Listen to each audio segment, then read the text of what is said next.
അങ്കമാലി ശബരിമല റെയിൽപാത പദ്ധതിക്ക് വീണ്ടും പ്രതീക്ഷ. ഈ വർഷത്തെ ബജറ്റിൽ അനുവദിച്ച തുക വക മാറ്റേണ്ടെന്ന് സദേൺ റെയിൽവേ ജനറൽ മാനേജറുടെ കത്ത്. റെയിൽവേ ബോർഡിന് നൽകിയ കത്തിന്റെ പകർപ്പ് ന്യൂസ് 18 ലഭിച്ചു.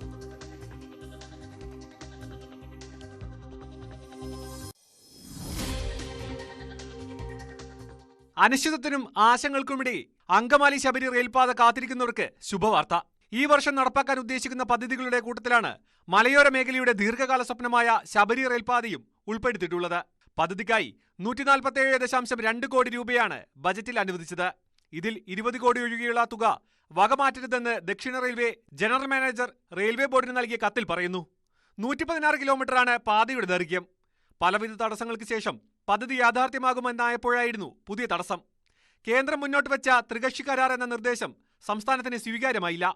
ഉപാധികളില്ലാതെ ചെലവ് പങ്കിട്ടെടുക്കണമെന്ന റെയിൽവേ നിർദ്ദേശമാണ് സംസ്ഥാനം എതിർത്തത്. ബദൽ നിർദ്ദേശങ്ങളുമായി കേന്ദ്രത്തെ സമീപിക്കാൻ സർക്കാർ തീരുമാനമെടുത്തിരുന്നു.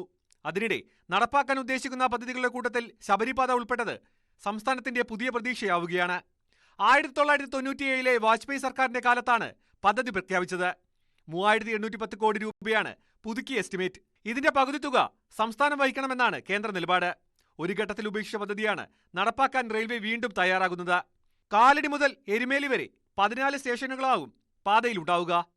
ശബരിമല തീർത്ഥാടകർക്ക് വേണ്ടിയുള്ള പദ്ധതിയാണെങ്കിലും മലയോര മേഖലയ്ക്ക് വലിയ പ്രതീക്ഷ നൽകുന്നതാണ് ശബരിപാത, പ്രത്യേകിച്ചും റെയിൽപാതകളില്ലാത്ത ഇടുക്കി ജില്ലയ്ക്ക്. V Arun, news 18, Thiruvananthapuram. ഇനി ദേശീയ വാർത്തകൾ കൂടി നമുക്ക് നോക്കാം. ഓപ്പറേഷൻ സിന്ദൂറിൽ പാകിസ്ഥാനിൽ കൊല്ലപ്പെട്ടവർക്ക് അനുശോചനം അറിയിച്ച കൊളംബിയൻ നടപടിയിൽ നിരാശ വ്യക്തമാക്കി ഇന്ത്യ.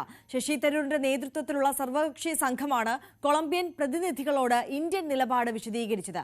അതിർത്തി കടന്നുള്ള ഭീകരപ്രവർത്തനം നടത്തുന്നത് പാകിസ്ഥാനാണെന്നും ഇതിനോട് ഇന്ത്യ ഒരു വിട്ടുവീഴ്ചയും ചെയ്യില്ലെന്നും പ്രതിനിധി സംഘം അറിയിച്ചു.